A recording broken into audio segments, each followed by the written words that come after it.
Rings fans. This is KaliCosplay. Welcome to another special episode of Voices of Arda. This will be another Rings of Power reactions and discussion around the newest episode, episode 3.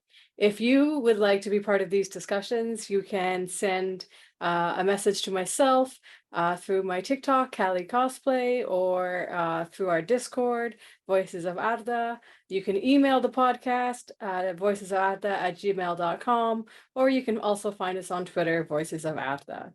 And without further ado, I will let my guests for today introduce themselves. Bobby, why don't you go ahead first?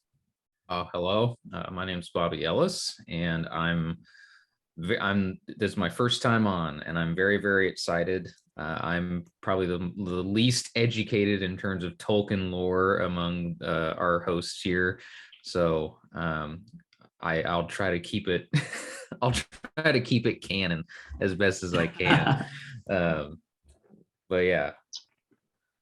I'll go next. My name is Pete, or Belmont. I am an avid Tolkien fan and reader. I've been reading these books, I would say, monthly to yearly since I was about 14, so pretty young. I also, studied history, and I'm a huge history buff, and I really enjoy folklore as well. But, I've been on one other episode, and I'm excited to talk more about Rings of Power.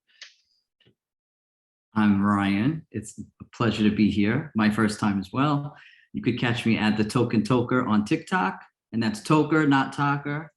I am a heavily medicated Lord of the Rings fan, and I am happy to be here. I love it. All right, so no formalities with these types of episodes. We're just going to get right into it. Let's start with Numenor. Plots, feelings. I mean, Beautiful. There's a lot of feelings. It is very beautiful. It's visually very stunning. Yeah. And I think it'd be smart to talk about, like, as a location prior to its people. Land of land of gift, or land of Starland, Andor, whatever you want to call Numenor, really opened up with something crazy, and that was kind of some very reminiscent of what we see in Lord of the Rings, even in the movies, is how Minas Tirith is. And I don't know if all of you noticed that, but it took on a more ancient almost style to it, where we saw paintings on the wall similar to what you would see in Egyptian and Greek times. We saw boats that had paint on them, which is not something you saw commonly with European boating, for example. More Viking, but definitely more Southern Hemisphere type living. And I found that interesting because there's definitely parallels with the ancient Western civilizations that we probably have studied a lot, or at least skimmed over in high school or primary school, whatever you want to call it. Yeah.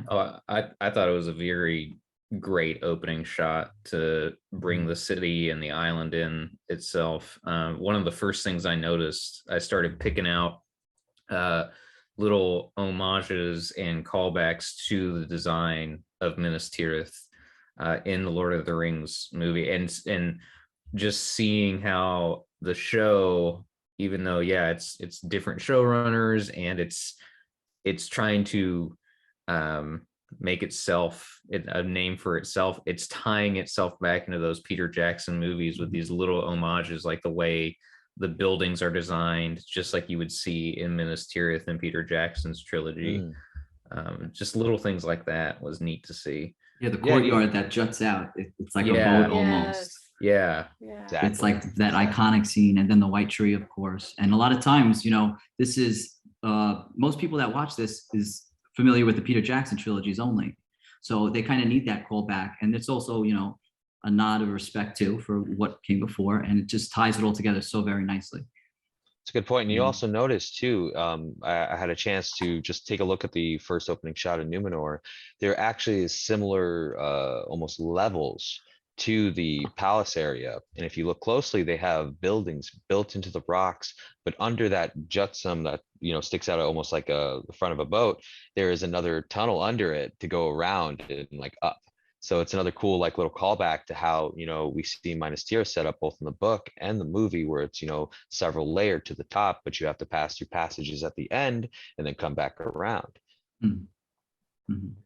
I love the shot of Minotaur in the back. It's just like you see that giant mountain. It's beautiful. Yeah, they do a great job of world building, even with that opening shot of this isn't just a city. That wide pan shows you that this isn't just a city, it's an island kingdom, but it's so different than any other location that we've seen so far. um the show in general has done a great job, I think, of creating interesting and diverse locations and really making them memorable. um I instantly know when I'm in the Southlands versus when I'm in Numenor, or at the oh my god, at Khazad-dûm, obviously because it's inside of a mountain, but even the outside of that of uh Celebrimbor and gosh. Elrond. Elrond. Thank you, Elrond. I'm nervous being on a podcast for the first time. Don't be at I'm all. gonna get something, gonna get a name wrong, and next thing I know, I'm gonna have people on Twitter going, Oh no, they're gonna honestly- bring you down. yeah, Honestly, excellent. Bobby, I'm really happy you're here because, for someone like me, I've always had an image built in my head about what I thought Numenor should be. And, I'm sure all of us are kind of guilty of that, or even with the Peter Jackson movies, we're heavily influenced in what we want to see as like a depiction of Middle Earth. And, we see a lot of, vitriol about that at the same time, but you see a lot of positivity about it too. So I'm glad you're here where like I could be like, oh, he doesn't have the background I have on this, so he has a clean perspective. And so, I'm glad. So don't be nervous about that. Like, I just think it's cool. Say what you want, really. And like, yeah. And we'll if add you as get many stuck, details we'll as help you possible. out. And that, like, I feel like on these podcasts, like, people learn. I learn a lot personally because I do a lot. I tend to like go quiet and listen because our guests are always so knowledgeable and so interesting that I'm like, what? I'm just hosting. I'll just let them go, and it's so interesting and interject when I feel like I have something. So, and no, everybody here has excellent, ideas and thoughts to share. So please don't hold them inside.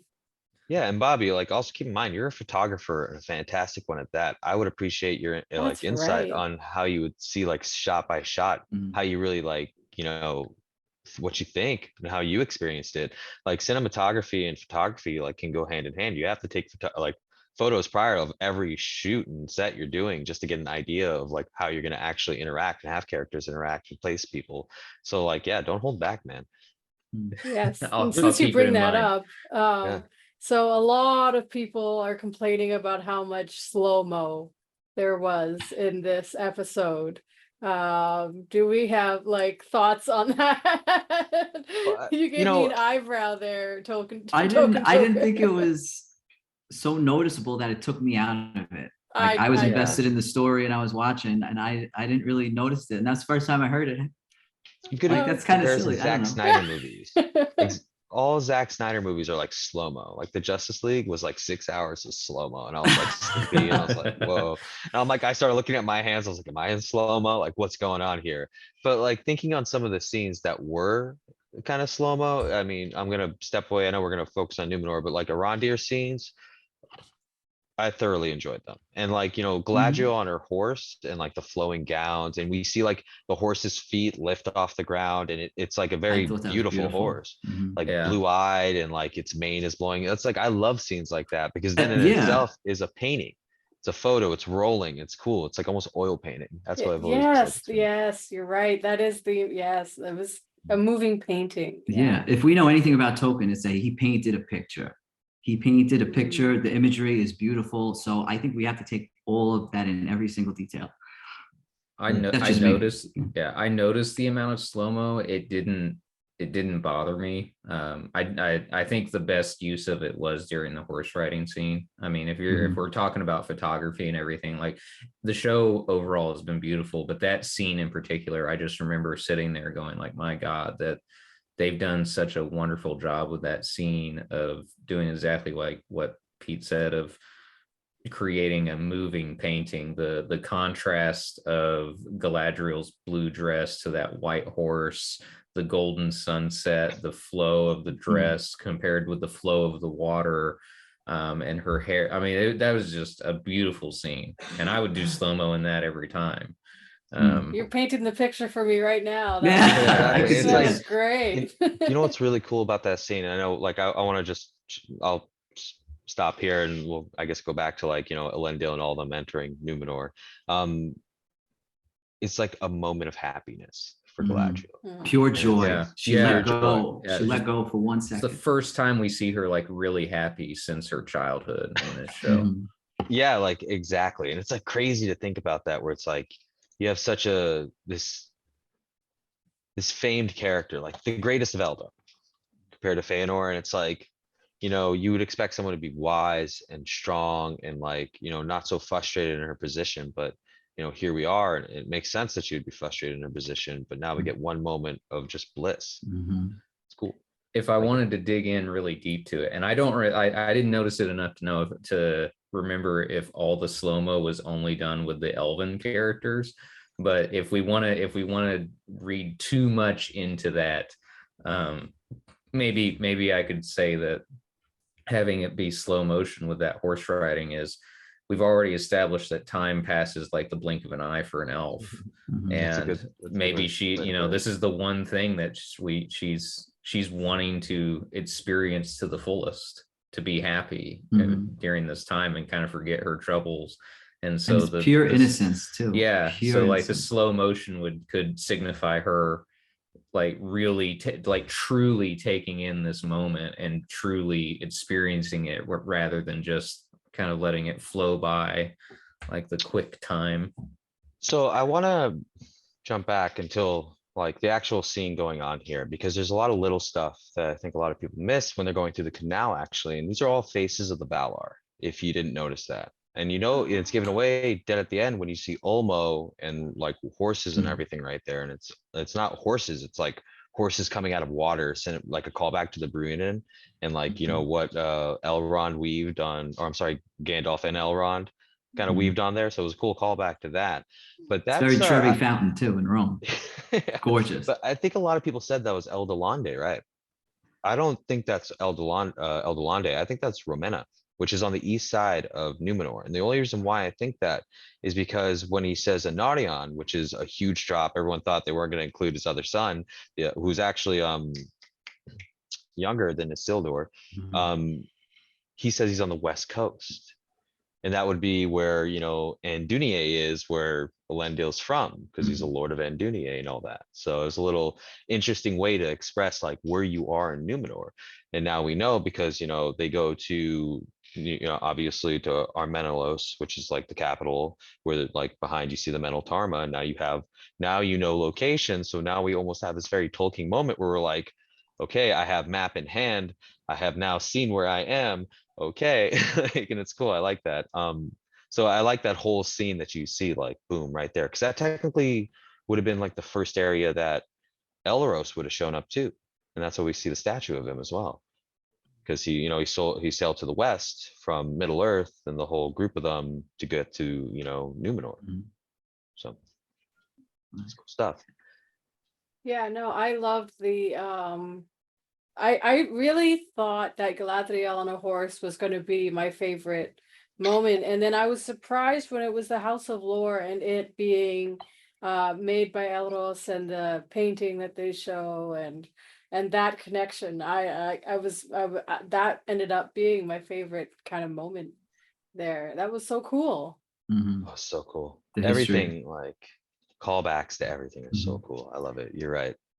What'd you think about the sword? I actually preferred Narzil in this one versus the Peter Jackson one. I thought it was beautifully crafted. I'm excited to see, we got that glimpse of it in the picture. It's like golden, I think. It's But kind of like I thought it was lighter. beautiful. Yeah. As someone Lighter who iteration. has it tattooed on his arm, Oh my Suck for goodness, it's you. right there. I'm like, Whoops, you should have waited 20 years. I know I should have. Well, I only got this tattooed like a year ago, so I really should have waited, but like, Well, I it's Anduril, so you're Yeah, still you good. know what it is. yeah, We all know what it is. We all know Yeah. shards. Yeah. I think I actually was gonna bring it up because I think that it's very pretty. Mhm. I again, there's a nice little callback to the Peter Jackson version with the pommel and everything. Yeah, it's going to be cool to see it. I'm curious about a couple seasons from now how much importance they put into it, because we know that it's eventually going to get passed down to Isildur, and it's going to play such a big role in the, you know, the finale type timeline. So yeah, they really just kind of like handed it off to him with no, you know, no pomp and circumstance to Elendil. So I'm very curious to see if they put more importance into it or not. Yeah, me too. Absolutely. I'm like, I wonder if they're that's going to what- name drop Telcar. Ooh, yeah, You true. know, And I also they've been a another- lot name dropping. They could. I mean, I don't know if he's mentioned in the appendix or anything like that. It's a really good question. They may have expressed it in some form or way if they're talking about Narsil, you know, turning into Enderal, the Flame of the West. But just like focus in on like this aspects of what's the show building to? You know, we see Narsil, we see Elendil, lowly Seaguard is what he's referred to as, and on the Lord of Endunier, which, you know, he's part of the House of Elros, just not one of the ruling lines. You know, in these like weird conversations where, you know, Miriel is, you know, talking to him as if she doesn't know who he is, but she talks as if like, you know, and there's that really, this is my favorite line out of the whole thing. And it's about Nimloth, the white tree. And she says, when the leaves of Nimloth fall, it's like the Valar's tears. And it reminds us that their eyes and their judgment are ever upon us. And it's such a weird thing to say for someone who's a, you know, one of the king's people, or just like the queen regent who's not a faithful, to say, like almost saying like, I know what's coming. And you know, there's a lot of callback there, and I love that. And I love this like kind of idea that they've brought in like premonition and prophecy into like, you know, the elves here, and she mentions that at the end of the episode. But you know, Numenor in itself and the scenes that they built up, from like Galadriel going in to, you know, speaking to Elendil for the first time, to, you know, going to Romena, then going to Armenelos and everything like that, meeting the queen. The only thing I really hated was the way Galadriel spoke to Tarmiriel. I dislike that so much because it's just such a weird thing for her, though, as much as like, you know, she's coming from a place of like up there and Muriel's like kind of right there. It's still not a right, like you're in their land, you're in their kingdom. It's just, It it was takes just a like weird. an exceptionally brash person not to understand their situation in that moment, and that doesn't make sense. I didn't love that either. I felt like they were trying to really emphasize the political divide with the men and the elves, and they really wanted to get that point across, which I think, you know, they did, but it was very aggressive for Galadriel. Yeah, she seems, it's, again, I mean, and I know that we're supposed to be seeing Galadriel as a younger, more brash version of herself, who's kind of singularly focused, but even, you know, not even trying to connect her to the Galadriel we see in Jackson's trilogy, but the Galadriel that we see in the first episode, where she knows enough to kind of like when to reel it back when she's being awarded the trip to You've won a cruise. yeah like, I mean, she It's like doesn't those phone calls you used to get back in the day. You won a full paid cruise to the Bahamas. Mom, we gotta go. Just press 1 and like do all this stuff. It's like, oh, okay. I had a friend who actually did that, and like he ended up paying more than like the he ended up paying like way more than he should have. I don't know. It was ridiculous. But yeah. But yeah, I mean, she knew enough. She didn't want to go to the West. She didn't want to go. I mean, she wanted to go, but she still had her mission that she wanted to accomplish. And she was very upset about how she was being silenced, but she still was able to bite her tongue enough. Whereas in this situation, she just was like full broadside, like, calm down, woman. Yeah. Day one. Harsh, but you know, just to keep things going, on a, you know, opposite side of her is Halbrand, and we get to really see like the meat of this character. Like we saw Galadriel in the beginning, and you know, the fierceness there. I mean, I still think she's wise, but I think she's not using her wisdom in the best ways. I'll openly say that. You know, she's driven to the point of being blind. And maybe Right. that's something they want us to really think. And that kind of ties into the whole like Halbrand Sauron type thing, which I don't like really want, but I'm okay with at the same time, because it's like, well, there is one thing that really would just throw it out the window. And it's like, the reason why Sauron ran to Mordor fairly is because when Numenor showed up, he was like, Mhm. okay, I can't even do anything about this. I'm gonna back off. And then he like Pharazôn showed up in Mordor and it was like, he like he didn't even fight him. He was like, yo, go get that guy, bring him to me. And they like Sauron showed up. He was like, hey, yeah, you can take me prison, like as a prisoner to Numenor. Let's go. Yeah, great stuff. And we all know how that went. But Halbrand is like such a smooth talker, and it's weird that he's a smoother talker than like Galadriel. And these are one of those times where I'm like, maybe they just, if they are trying to show that, it's just like not as convincing as I want it to be. Yeah. So I'm hoping they improve upon that a little more. But a couple cool things that I did notice is that if you notice Elendil's sword that he has on the boat, it has a horse head on it on the Right. handle that we've seen in Right. promos with him holding Mhm. it like this. Uh, And then we see Halbrand holding that same sword later on when he's in armor and fighting. So it's like, what's going on there? What's up with that sword? Why a Mhm. horse head, if anything? And it's like, are they trying to like make some proto version of Rohan in some ways, or like, I thought you know, something similar, especially his music. His theme is so Rohirric. I yeah, can't describe it any other way. It's just very Rohirric, and it's also very dark, and like he's kind of almost withdrawn, like he's hiding something too. So I still don't know how I feel about him. He gives me all the bad vibes, all the they're bad vibes. All really the best. they're throwing those red herrings out there. They're like, oh, like Mhm. Sauron was a mire of I always pronounce his name wrong. Owlay? Owlay? Owlay, sorry. Owlay. I don't know why I always screw that up. And it's because I stopped myself. 'Cause Martin Shaw, Don't you gotta be hesitate. Silmarillion, brave. has Just be screwed me brave. up so much with like Oh, pronunciations. And I just finished reading to it, like reading or listening to it again. And it's like, okay, just like I'm trying not to be like Alubata, like the way he says it, like it's and ridiculous. But Vatar. yeah, Lubata. I'm like, what are you doing? Lubata. I'm like, whatever. I like your voice, but weird, dude. Or like how he says Tellery, he says Tellery instead of the Teleri. It's weird. But anyways, like with that, like we know that this Maiar in particular, Sauron was into craft and smithing. And it's weird that we see like Halbrand so desperate, and he says something interesting. He's like, I'll make something you've never seen before. Let me try to make one of your anchors. I'll make it stronger than anything you've ever seen on this island. And it's Mhm. such a weird line to say, like, because he's a low man. He's not just like Right. a man. Like at this point in the Middle Earth, men are like not advanced.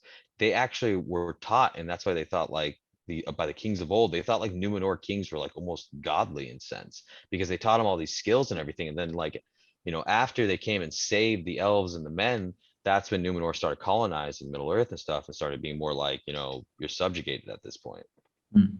So it's Yeah. weird to like, I don't like know where that's really coming from. I don't know what the point of that was, but that also at the same time, that guy broke a man's arm with ease, like Yeah. bone He breaking. And blacked out. I did not expect such a violent scene to be seen like And in when the he show. processes things, when people are talking to him, he has those moments where there's like the music swells and he like kind of like freezes a bit, and then he Dissociates. snaps Yeah. out of it. Like he's very subtle, and subtlety. That word subtle in the books is always Mm. about Morgoth, Feanor, Sauron, baddies. Whether he's Yeah. Witch King, I've heard Witch King. Whether he's Sauron, he's bad news in my opinion. And I think he's going Yeah. to betray us, especially the regular viewers. I I so don't want it to be that way. I like him as a character. Like I like the actor. I just like, Please don't. it's not please. I don't I like him as a character. I think the only the back and forth I have, and maybe this will be an interesting transition if I can make it work, but the back and forth that I have is I'm so torn between, okay, who's the bad guy? Is it Halbrand or is it the stranger Meteor Man? And Halbrand, for the exact same reason that you said of, Sauron when it would be the perfect person to go to Numenor and be like, yeah, let me work in a forge. I'll make you metal that, I mean, it would tie in so perfectly to what he's planning on creating for the show, the Rings of Power. And then, but also I kind of ragged on Galadriel earlier, but if if it does turn out to be Halbrand as the bad guy, I just feel like that's almost a betrayal of Galadriel's character. Like she was so brash and stuff in this episode, and I think the reason it was off-putting to us is because even though she is very like kind of strong-headed in this show, she's still very smart. She's the one elf so far who is like, no, the threat is not gone, and I'm right. And that's where the conflict is coming from, where we're going to feel so, happy for her when she's finally justified in getting this, getting to, show that she was right. And I don't know, she's befriending Halbrand, especially that scene of them together, of her talking with him about him being a lost king of the Southlands, and you can see her encouraging him and showing him, giving him a type of confidence that he doesn't have. And I just feel like it would be a betrayal of her character to have Sauron or maybe the Witch King of Angmar or some big bad like right under her nose the whole time. Feels like a waste a little too of character development for like Yeah. Halbrand as well. Yeah. So he dropped so many clues, and like you said, like he goes off so violently, and he's so good at being violent, and he's believable. Yeah, and he's believable, and he steals things, which I know that the garish rogue is kind of a common trope that you see among like the Han Solo type characters, but there's so many red herrings and so many clues being dropped with him. I don't know. Especially grabbing Finrod's knife with such ease that Elendil didn't notice it. That for me, I was like, Well, here's something, and I think maybe because we got like I think a little less than 20 minutes, we should jump to like the Harfoots. And I knew Numenor would take up a lot. We should jump to the Harfoots and talk about Arondir, who's actually my favorite character in the show. I like love Arondir. He's like, ooh man, I'm like, if someone's like, hey, who do you want to be? I'd be like, Arondir. My man's talking to trees, apologizing. Forgiveness. Oh, the Quenya and everything. It was just so beautiful. But I will point out, Halbrand says that he was run out by orcs, right? But yet the Southlanders said they hadn't seen orcs in 1,000 years or something like that. I'm sorry, the elves said that. They said it themselves. They had never seen an orc in that area. So how would Halbrand have made it to sea so fast and those orcs not spread fast into that and no one heard anything about it, about a like town or a city or something being burnt down? This is what I think. I do think he's Sauron. I really do, or he's something not what he seems. Because when he says the line in the prison where he says, maybe I found it on a dead man, I believed him more in that moment than I had at any other point in the show. And it scared me a little. And I do think he wants to better himself. I just don't think in the same way we expect him to, where he wants to like live this, blissful life in Numenor where he gets to be a smithy and, carefree from the worries of the Southlands or Middle Earth in itself. But the Southlands, Arondir, for daddy. Okay. That's what they keep saying for Adar. Adar means father. Adar means father. You heard like Arwen say it in the Peter Jackson movie. She says Ada to her father. That means father. And then his name's Adar. It means like, it could mean like first father. That's what a lot of people are saying, which I hope is not the case, but whatever. Arondir is captured along with the rest of his crew. I don't even know how they got captured. I'm not going to comment on that. Like dudes were supposed to be ahead of him and all of a sudden like no one escapes type thing. But what did you guys think of just the Sylvan elves of Arondir and like compared to the Linden elves, for example? Like, what do you guys think? I like the cultural difference. You can spot it too. Yeah. Just the way that they carry themselves, the way that they talk also. It's more lighthearted. Yeah. And it's more so soft spoken at times.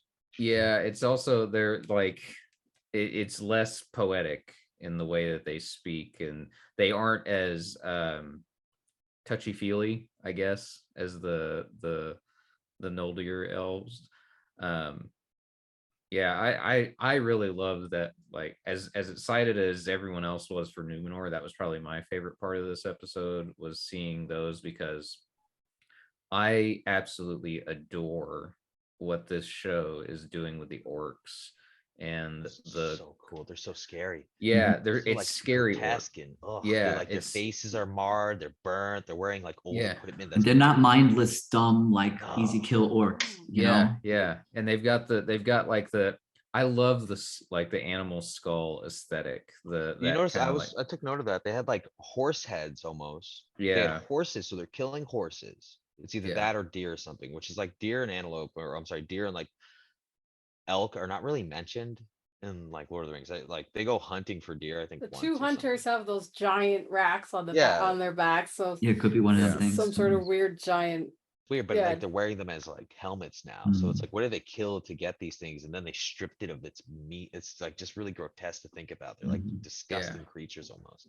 well, Ugh, and gross. it's cool seeing the culture created, because we can see the difference between what they are now, which are these things that are like supposed to have been gone from the earth for 1,000 years, and just been, they've been hiding and having to create a living society in the shadows away from everything for 1,000 years, versus not even in Lord of the Rings, but in The Hobbit, where we've got an entire city of them where people are just like they're well known by that point. And the cultural difference between I just love the idea of seeing these early orcs that are, like you said, they're scary. That's Yeah. I always wanted orcs that were scary.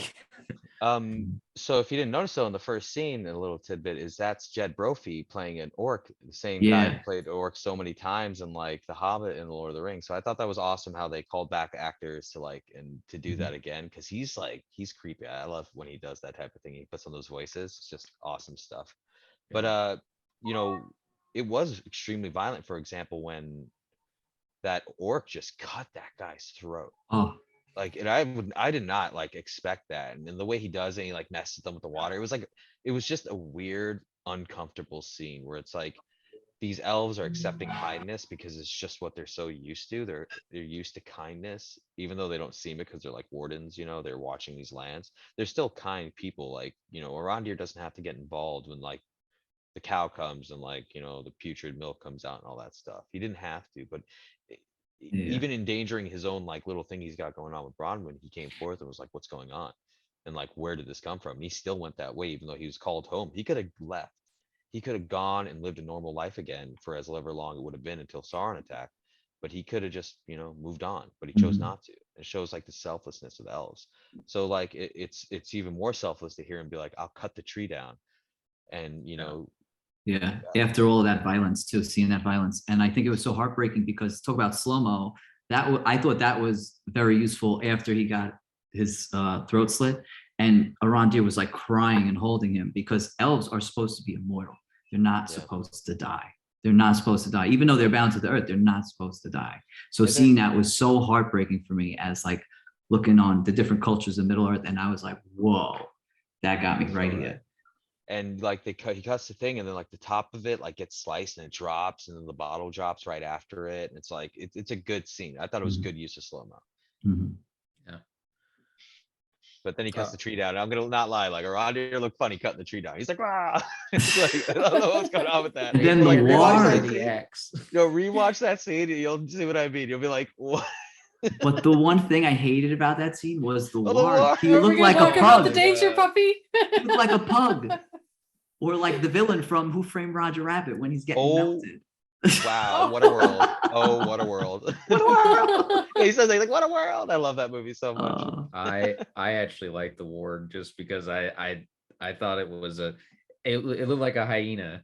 It was Yeah, unsettling. It freaked me out. It was a little too cute though. It was unsettling. I get the unsettling part of the pug eyes. The thing that I loved about it though was the little details of it just like chattering the whole time and constantly, like that. It was trippy. It was. trippy. There was something about it where I was like, oh, that's a fun little creature. It had this like But manic energy. He was wired. Yeah, he was And it was wired. intelligent. Like the guy tried to stab him and he like bit his leg, flipped him, and just went like into his stomach and started gorging him. And I was like, whoa, bro. And we've seen wolves is this before. Tolkien? We've seen the wolf before, and it had a little different, like more demonic almost look to it. And I was expecting that to be a warg, but then when that thing came out, I was like, oh, That's a Dude, war. it's I was like, such oh, an okay. awesome callback because in the Mm. Silmarillion, in like the first chapter, when Arda is first created, it is immaculate and beautiful. Mm. But when darkness came from Morgoth or It's all Melkor at that twisted. time, he twisted beasts to have horn and to Yeah. like, be violent. And Yeah. they became these frightening creatures that, Yeah. roamed the lands. And I think it's cool that you see like wolves aren't like wolves like we see them. They're not going to be like nice doggos that one day Hmm. we're going to hang out with. That's Juan. Juans are nice doggo. Wolves are evil creatures that are like mutilated almost. So I kind of like how they kept it like almost like more fantastical than what you'd see in real life. And like it just, yeah, freakish pug warg is just, we'll see where it goes. That was like a female too because it had like multiple like nipples or whatever, like obviously. Mm. So I'm curious what the males look like. Are they Yeah, smaller? I'm This is like one of scared. those situations. You got It like did creep. smaller It ones. freaked me out. It freaked me out. I was like, I like it, man. It looked at me with eyes with like intelligent eyes. I was not about it. I was like, ew, go, no, get yeah. out of here.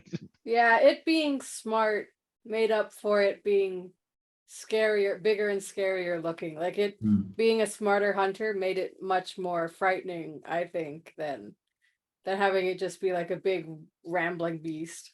Yeah. It was Well, unpredictable. they're doing a really good job of that. It's kind of that with all the different enemies, all the different creatures that I've noticed, like they're making the world so much more dangerous and so much more mysterious Mhm. than like you see in Jackson's movies or in The Hobbit. Because in the like even the troll, the ice troll in the first movie, instead of just charging out into the middle of this group of warriors, it friggin' throws a giant ice block at him to Mhm. break them. And like the orcs are the same way. The orcs are tunneling and being smart, and the warg is smarter. They're just making the world so much more dangerous for these because I think that was one of the things that people always talked about with like the elves is like in the Jackson movies is like, well, Legolas can do all this cool stuff. Like how are you supposed to kill someone like that? Exactly. And I felt like the Sylvan, I was like Arondir when he like jumps off the chains and like they're working together. They're like trying to stake the chains together so they can't pull. And it's like such a different feel to it than it's like, well, I'm Legolas, dude. Right. First off, I just slide down the Oliphant like it's Yeah. nothing. Like Yeah. so And it's more smooth as butter. seamless. It's natural. It's more seamless. And Yeah. I think the slow-mo adds to that aspect too. Like it's not some CGI thing, him flipping over a horse sideways, and Yeah, like he gets doing some pulled by the crazy chain, he acrobat. grabs the branch, and like Yeah. like it's not him jumping off the tree, it's the momentum of him getting pulled by the orcs, and like he just Mhm. like gets him in the throat. It's crazy. It's like more to your point, fluid practicality of like Mhm. if you had the strength of an elf and like you were as I guess lightweighted as an elf and agile, you would be able to pull this stuff off, like balancing yourself on chains and jumping like to that height to cut something down. Because like leaps of strength in Tolkien are huge. You see Yeah. people fail, you see people succeed, like the leap of Baron onto Celegorm's horse. You see a failed one with Saros falling into the water when he's being chased by Turin. There's a lot of examples. So it's like Uh, leaps of faith and leaps of strength are like huge there. Um, but yeah, like I love that scene. And then like obviously his commander dies, and then you see like the amount of damage that Mordor is suffering or Southlands are suffering. Mhm. But really the saddest scenes in this whole episode were the Oh, Harfoots. The oh, Harfoots, dude. Yeah. Poppy ripped my heart out. It ripped my heart out. Hearing the names, the ceremony, which was very similar to Bilbo's speech, and he gave a Yeah. little nod to Yes. one of the other Harfoots. It was very parallel there, but it was very somber, and like I was like tearing up. I was like, oh my god, poor things. Yeah, man. They like going and they're saying the names, and that guy, like one's killed by wolves. So it's like they're another thing, like wolves are a real threat to them. And then another one got killed by bees, and they kind of laugh and call him an idiot, like which is a real like Irish term. Like, and I'm like, I know they're not supposed to be Irish, or they really shouldn't be, but I thought it was hilarious. And it's like they're still finding joy in death in some ways, but then there's like that like foreboding where it's like they're leaving tomorrow, and they know that one of them is injured. But man, I do want to talk about this one aspect. The way Sardoc treated Nori's father and like being like, you got to be in the back and stuff now. Like, I really feel like we're going to see a development with the Harfoots where we see them get that camaraderie that the hobbits have, like in the Scourging of the Shire or like the Long Winter where they all band together prior to like the events of the Hobbit and stuff. but like right now, I'm like not digging it. They're just like too adhering to their own rules of survival. But I Yeah, think that goes along with Bobby's point just a few minutes prior that the world is a lot more dangerous. So I know there's a lot of, comments, online and stuff where they're like, hobbits wouldn't do that, hobbits wouldn't leave someone behind, hobbits wouldn't, but these Yeah, they aren't the would. hobbits of the Shire. Like Right. these aren't the comfy, happy community type hobbits. These are nomadic hobbits, and Mhm. life is really hard. And if you fall behind and you end up in the wrong the wrong part, wrong land in the wrong season, that could mean death for the entire everything. Yeah. So, I you do know, find callbacks though to the hobbits because like hobbits are kind of selfish. I mean, they like help each other out, but like the way they treated Bilbo when he got back, they're like very queer, my friend. Wherever you adventures, yes, that dragons and word. dwarves. And Yes. it's like they throw that word around, and I'm not using it in that sense. They were just like strange to them and their mannerisms because no one would ever go on an adventure, no one would ever go out their door, no one would ever help someone else out. And Nori, obviously helping the stranger out is strange to them. Hmm. And it's like, you know, how do you show like growth over time with the Harfoots? How do you show growth over time with like the Southlanders, growth over time with Galadriel? And it's interesting how we're seeing these tidbits of how do we build a tapestry and woven so many characters, how do they relate, but how do we keep our themes very Tolkien, growth over time, light versus dark, Mhm. death, and death being such a driving force behind the actions of other individuals like the Numenorians, or death changing the perspective of how Harfoots handle themselves and how they need to interact with others who are going to hold them back. So it's like it's very interesting to see these Tolkien themes really bleed through instead of just being like thrown in your face really hard like other shows try to do a lot.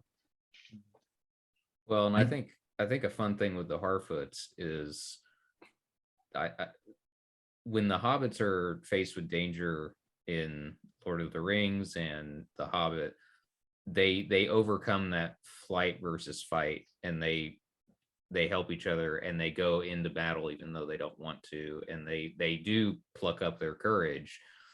Whereas with the Harfoots, we see when the stranger kind of like stumbles into camp, the first thing that they do, no one stands up to say to try and protect anyone else. They all just like disappear Hide. and huddle. Yeah, they Even hide and Nori. huddle. And Mhm. so that is the I know there's been a lot of talk online about the fact that like, oh, they're leaving people and that's really mean. It's like, yeah, it is. It is. But their lizard brain, for lack of a better term, is just so hardwired for we are little people in a giant world that, I mean, like I said, people are getting killed by bees, which, that's Nori's that's mom says it, men have their fields, elves their trees, yeah, except dwarves their mines. Mhm. Well, what do we have? We don't have anything. We have each other. We have to yeah, protect each other. And like, the fact that Nori has been stepping out for an outsider probably didn't bode well with everyone in the Mhm. Harfoots because it's like, where were you to help your dad? Where were you to help everyone else? Why are you stealing from the elder? Why are you bringing a stranger in here and letting him know about where we are and such? We don't know yeah. this person. Mhm. And But bringing a stranger in, especially a big person, mm, into that, it's not just, oh, this is a it's not just like, oh, this is weird, she's bringing an outsider, this is strange. To their mind, she has brought a predator into Mhm. the very heart of their home. And Mhm. now, and even he when they sells her out move, so quick too. He's like naughty, and he's there. Yeah. yeah, Everyone turns their head. You're like, yeah. what? Like Nori. I love that so What do much. you think? I found it interesting. They said they had to get to the groves during this great migration. Could be a The call to the groves. Entwives. Could be the Entwives. I would love to see it in white. I would we love to Love do to see see it. that. we do see the Ents When the when the meteor comes meteor down. comes over. Yes, Yeah, we do. And this story, especially the second age and Sauron's up, rise to power, he is responsible for them not being there. I feel like their part in the story is so important, and I'll be disappointed if I don't even see a glimpse or something that makes me understand that they're there. They're Oh yeah, affected by definitely. this, you know? Like, do we get to meet a younger Treebeard? Wouldn't that be so cool? that would be Oh, awesome. We get He to meet lost his wife. Fangorn. Oh, come on. That would Oh be great. no! Oh wait, no! There's so much tragedy. I'm having such a flip flop of feels right now. But like a lot of people don't realize that, and I want to just like, I know we're probably running out of time, but I'm glad we pretty much covered almost everything in the episode. So nice job, everyone. But like, a lot of people don't realize this, and they spread all this like really bad dissonance about the show, even after not watching or giving it a shot. But no one realizes how tragic the Second Age actually was, even when Tolkien's own writings. Mhm. Everything failed, everything, utterly. And when people try to preserve it, like for example, with the three rings of the Elven rings, it only turned against them. And every action everyone took in this period to create great realms, to find land of their own, to mine better, more and better than anyone else of the other dwarves, it always ends in catastrophe. So it's so strange to me. We're almost being uplifted, and we're being like reminded that there's these terrors, but then again we're seeing our characters progress and get to where they want to go, where we're all like, oh, Galadriel figured it out. She now knows she needs to go to the Southlands, but we know that's not going to end the way you think it is. Mhm. And then like we know that Numenor is on its way down. It's like it's past its bliss, and it scares me to think what's going to happen to the Harfoots, where we don't just have Harfoots in the Third Age. At the start of it, we have three different tribes, and why are there three different tribes? What happened, and how do they end up in Eriador in the first place? So it's going to be interesting to see that type of growth through the show, especially with a character who everyone said shouldn't be there and is super insignificant. But it's very Tolkien to see that type of like growth and development over time. Well, and I think the Harfoots are interesting because if you look at the difference between all these other races, between the Second Age and the Third Age, all the other races minus the men, well, not even the men, minus the Harfoots, have regressed in their civilization versus the Harfoots who have progressed. And I think that ties back into the themes that Tolkien presents of those who would not live with nature and try to preserve the unnatural, end up failing, versus the Harfoots who, I mean, they're so in tune with nature, they literally walk around with, plants growing out of their hair. So I don't know. It's just, it is an interesting, I'll be very interested to see how they end up as the hobbits that we know. I wonder if we're gonna see them get like really ripped out of that like situation that they've existed, where they've like always hidden themselves and lived like coinciding with nature. Because yeah, that is a huge thing. Nature versus industry was a huge part of like what Tolkien saw as like the Shadowland or Mordor and their industrialization, and even like Isengard being that way. And then you have these preservation of the West, of nature, of the trees, and like it's very interesting. It's like always a constant theme throughout all of his writing. Yeah. So did we actually get a nod from Sadok, right? Yeah. Yeah. Oh, I that was keep- an Arendelle one. Yes. Yes, An yes, we Aodendil did. nod. Yes, we did. Yes. Oh, Huge. right. That's sick. But Excellent. that means they have exposure to other societies somehow. Like, how would they know about the Right. Star of Arendelle, where he's like, yeah, I've never seen like a star turn to a man, but I've seen a man turn into a star. It's like, whoa, like what? What are you saying here, sir? Calm down. Like, Makes you wonder. So- Were they in Beleriand or something, and then they went that way because trying to run from this or something? You know what I mean? Yeah, how It makes involved were your they? mind go. It's interesting. I hope they don't just leave it there, though. I hope that, because I'm sure they just threw that in for us, right? Yeah. Like Yeah. us who know, those who know. But I hope they don't just like leave us there, because that is a very important little thing for us. I agree. That's Yeah. huge for us. That's huge. There have been so many cool Easter eggs. And like I'm trying to like make TikTok content, take notes on it all the time, and like trying to catch everything, but there's so much. And like even now I went back and I watched the third episode, which at this point is my favorite episode so far. Third episode is my favorite episode because Numenor is like my jam. It's been my favorite part of the Second Age this whole time. So I'm really excited.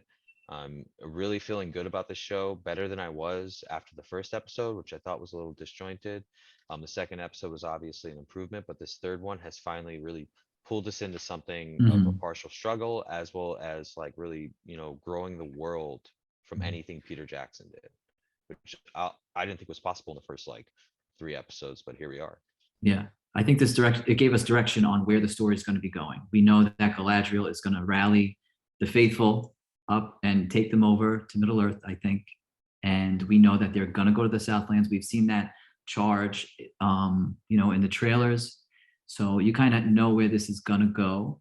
I'm excited to know about the cliffhangers and the twists and turns, like who everybody is, all these theories, because it could be so many different things. So they're really playing with us.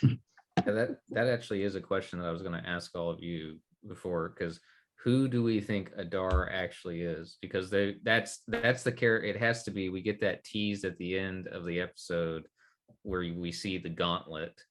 And I remember in all the promo art, everyone was seeing that gauntlet and saying it looks either like Ringwraith gauntlet or Sauron's gauntlet. And so, And he's only wearing one.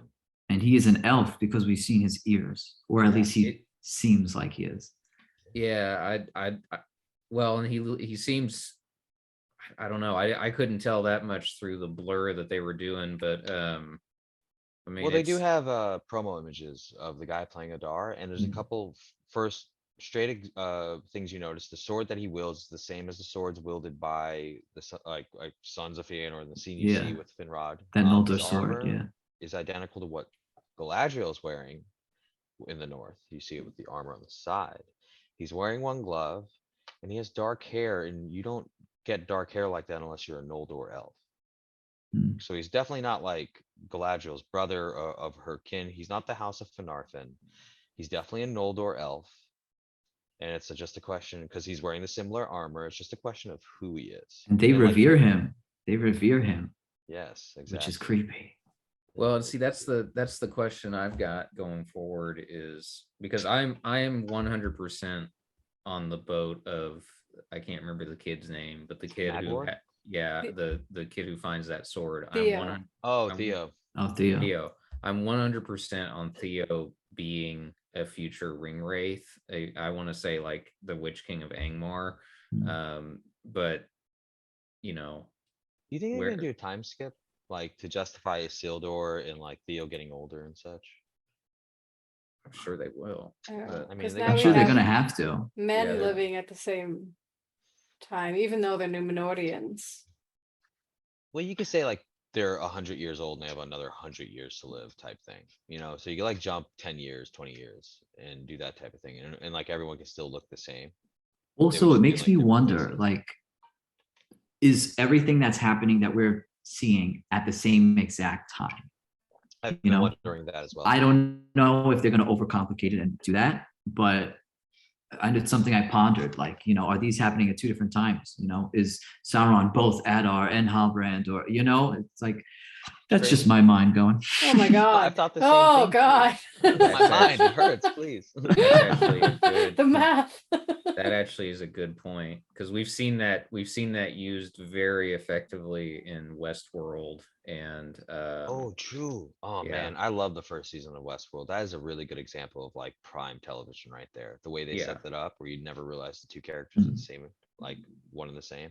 Yeah, I really enjoyed that. So I actually wonder if that's I hadn't thought about that before, but it makes sense, especially with all the kind of like different places that these characters go and just the pure distance that it would have to be. Yeah, that's actually a really good point. Like, nice job, Bobby. Yeah. Oh God, my brain, it hurts. Okay, before, do we have any more brain hurting thoughts for me to leave me with? I'll leave with this. As far as Meteor Man goes, with the way they're directing the show, it seems like he came from the sky. There's a direct, like, coming from above, and sunlight and everything comes from above. So I feel like with the direction they're going, he has to be a good guy. I don't see anything evil, no directional, no misguidances. Everything is up with him. All his shots are above him. And it's like, I don't see anything foreboding about him, even though there's, he's scary, but I don't think he's evil. I don't think he's evil either. I don't think he's Sauron or anything like that. I mean, if he was someone evil, he, is convinced to be evil. I think he might be like, he may just be a blue wizard and not both of them. but you know, it may be something like that. I would be okay with him being alluring and not Gandalf yet, and he goes back and comes back with the knowledge that he's gained, that like, you know, because think about it, Yeah. the Unfinished Tales, when Olorin is called to Manwë for the Astari to meet and be sent over to Sauron's estates, he's specifically on a journey before he shows up. And it's known to be in the Second Age because that's when Sauron was most active and so forth. And we know that later on, Tolkien stated that the Blue Wizards came in the Second Age. He also even said at some points that Saruman came with the Blue Wizards. The only thing that does not change is Gandalf and Glorfindel came at the same time, around the same time in the Third Age. So it's interesting to think about that. And it's like a question of why they would say something like you can't have someone from the Third Age show up in the Second Age and so forth, which is one of the stipulations that the Tolkien estate, you know, like when they sold the rights, said you have to follow this. So like, you know, what's a way to get around that? We'll have him not be actually Gandalf, have him be in his Maiar form in some way, so he looks younger, still has the beard and everything, but then when you see him later, he's recognizable. So I don't know, maybe. And speaking of the characters, did they name drop Imrahil, Prince Imrahil? Oh yeah, Of Dol Imrahil. Amroth? Yeah, they I did. was like, they did. It's crazy. I totally did. That was awesome because I missed him for like so much from the PJ movies. Oh man, and like his background too, like he's the thing about Imrahil, why he doesn't have a beard, and the reason why is because they say he has elven descent in him from Nimrodil's maidens who got lost, who supposedly like, you know, wedded one of the like his ancestors, and that's why he has elvish blood in him. Interestingly enough, a lot of good things. a lot of cool Good. things. Episode 3, I think it set our tone for the rest of the story. I'm excited. Me And too. did anyone watch the like previews for episode 4? We're back at Castle Doom. That's going to be Yes. amazing. We don't More have of to. that. People were threatening that we would have to wait 2 episodes for more of Adondir's story, but it looks like we should be getting back to it in the next episode, hopefully. Yes. Hopefully. Yeah. Super Hopefully. excited. It's my boy there. It was a very I know serious he would threat. love. I was very worried, but He's doing a fabulous job. I think he's doing a fabulous job as an elf. Look Yeah. wise, acting wise, like look wise, my gosh, that is an elf. That man is an elf. Like he's got the clear crystal eyes, he's stoic looking, stern in face, and almost like constantly thinking about like the past, the future, and the present all at once. And I love that about elves, timeless individuals. And so I really dig what he's bringing to the table. Lyndon elves, we'll see what happens. We'll figure it out. Yeah, when are we going back there? Oh god. I don't know. I mean, honestly, Eric, he is one of the most interesting characters right off the bat for me because there's so much backstory for him just in the way that he's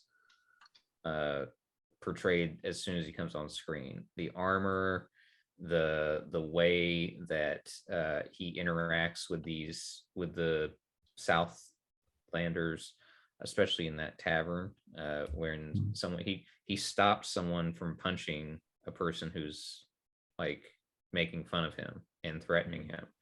And so in the first scene he's introduced, I was like, man, this is one of the more interesting characters. Yeah, he's not a pompous elf. Yeah, he's not pompous. He like, picks the cup up, the mug from the floor. Like He's a humble very elf. humble. He humble says that mood. line that like the past is with us all, whether you like it or not. And I like that line in contrast to what Lendale says later, the past is dead. But can I just point out something really funny? That old man barkeep was just like, here, have a drink. And then it was like he threw the drink down. He's like, what? He just like went straight to violence. Like I poured that for you. You threw my ales out? yeah. Damn. I'm poor as it is. Yeah. Waste my good drink for this crap. Yeah. Pretty much. All right. Well, that was awesome. Thanks for inviting us, Callie. I really appreciate it. Callie, you're amazing. Amazing. Thank you so all much. for coming. Do you want to do one more round of your socials and where people can find you? Sure. Sure. I'll go first. I am Belmont. It's BE1 Mont on TikTok. It's BE1 Mont 11 on Instagram. And yeah, I like to post about, you know, obscure facts.